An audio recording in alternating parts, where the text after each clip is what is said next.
हमारा कैंडिडेट ऐसा होना चाहिए जो ज़मीन से भी जुड़ा हो और जिसकी पहुंच आसमान तक भी हो। मेरा सड़क पे ही घर है। पहले तो वहाँ पे बहुत ज़्यादा मिट्टी पड़ी रहती थी, तो अब गाड़ी आती है साफ़ सफाई वाली। कि हमारा चेयरमैन भी रूलिंग पार्टी का ही हो तो डॉक्टर यशपाल जी से अलग कोई दूसरा चेहरा मुझे नहीं लगता कोई हो सकता है। हम लोगों के बीच से उठ के आगे गया है, वो ही हमें समझ सकता है, वही हमारी बातों को आगे ले जा सकता है। वो आगे ले क्या जा। कारण है, क्यों डॉक्टर यशपाल?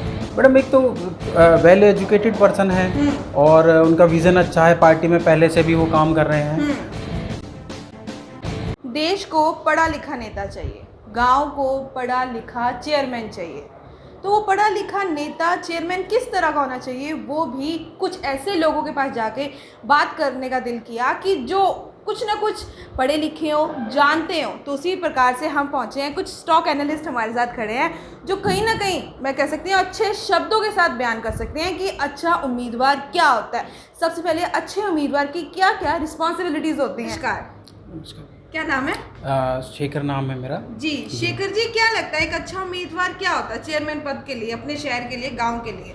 एक अच्छा उम्मीदवार वही होता है, एक तो वो पढ़ा लिखा होना चाहिए अच्छा, और उसके पास एक विज़न होना चाहिए काम करने का, और अपने जो पलवल एरिया है उसका मतलब विकास करने का उसका नज़रिया होना चाहिए, और हर तरह से हर तरह के पलवल को ऊपर उठाने के लिए हर तरह का संभव प्रयास करने चाहिए उनको। जी धन्यवाद। नमस्कार, नमस्कार। क्या नाम है? मेरा नाम अशोक तेवतिया है। जी अशोक जी, क्या लगता है कि रिस्पॉन्सिबल उम्मीदवार किस तरह की रिस्पॉन्सिबिलिटीज़ को निभाना चाहिए? मेरे हिसाब से तो हमारा कैंडिडेट ऐसा होना चाहिए जो ज़मीन से भी जुड़ा हो और जिसकी पहुंच आसमान तक भी हो। जी जो एक पढ़ा लिखा भी हो, जिसको राजनीति का ज्ञान भी हो, जिसका अनुभव भी होना चाहिए और वो लोगों को समझ भी सके।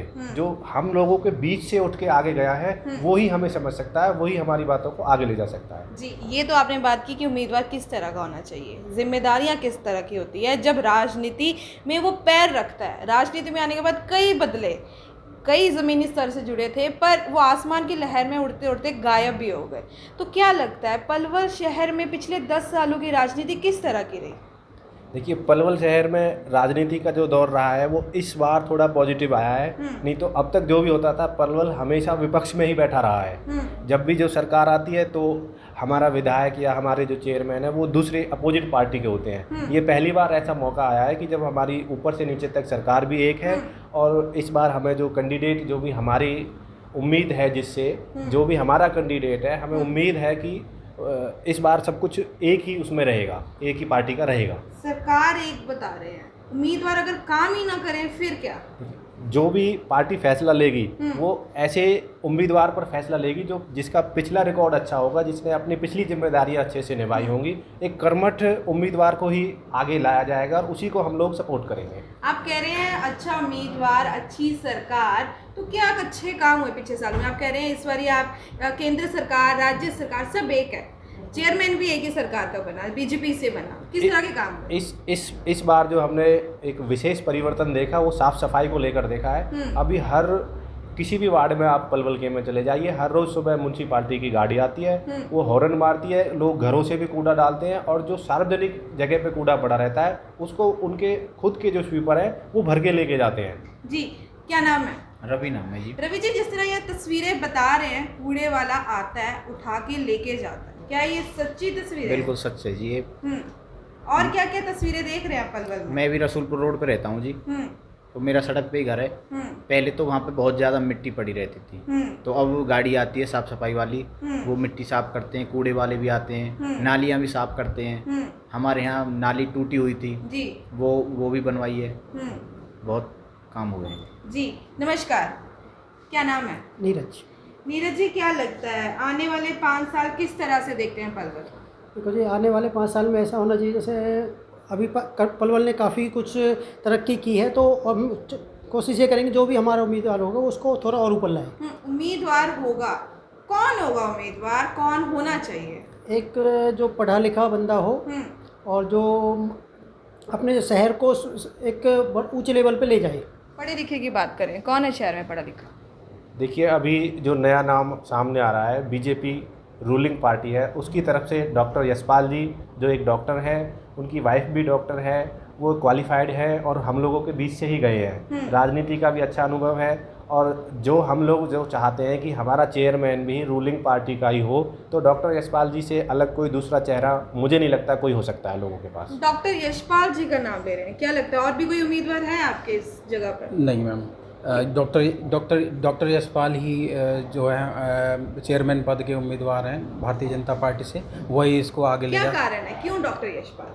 मैडम एक तो वेल एजुकेटेड पर्सन है और उनका विज़न अच्छा है, पार्टी में पहले से भी वो काम कर रहे हैं, तो अच्छा है उनका जो भी मॉडल है उनका आगे, और पार्टी ने सोच समझ के ही उनको एक अपना प्रत्याशी बनाया है। और दूसरी बात यह है कि केंद्र में भी जो भारतीय जनता पार्टी की सरकार है, हरियाणा में भी भारतीय जनता पार्टी की सरकार है, और अगर कैंडिडेट भी यहाँ पे भारतीय जनता पार्टी का बनेगा तो ऊपर से लेकर नीचे तक उनको मतलब पूरा एक ट्रांसपेरेंसी रहेगी और काम हमारे अच्छी तरीके से होंगे।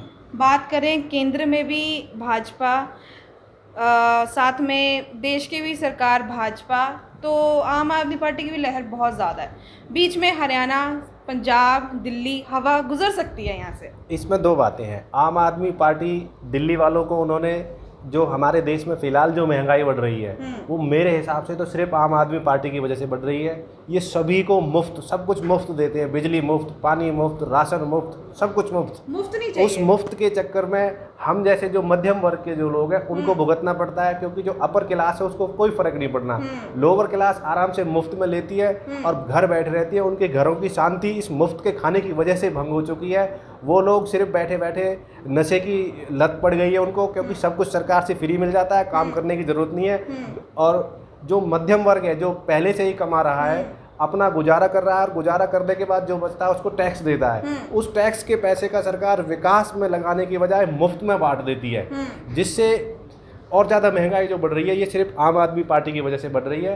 तो मेरा आम आदमी पार्टी से कोई दुश्मनी नहीं है और ना ही मोदी जी से कोई मेरा रिश्तेदारी का कनेक्शन है, लेकिन मैं जो चाहता हूँ कि देश हमारा जो तरक्की कर सकता है वो सिर्फ इसी तरीके से कर सकता है कि मुफ्त कुछ नहीं, कमा के खाओ, अपनी मेहनत से जितना आप कर सकते हो उतना करो। दूसरी चीज़ ये भी है कि बीजेपी से हमें जो ज़्यादा उम्मीदें हैं, बीजेपी का जो डॉक्टर यशपाल जी कैंडिडेट जो आए हैं उससे ज़्यादा उम्मीद इसलिए है कि बीजेपी में कोई भी कैंडिडेट आता है वो उसके काम के हिसाब से आता है। यहाँ ये नहीं है कि ये मंत्री जी का लड़का है तो इसको टिकट मिलनी है, पैसों से भी उम्मीदवार, इसमें ऐसा कुछ नहीं है।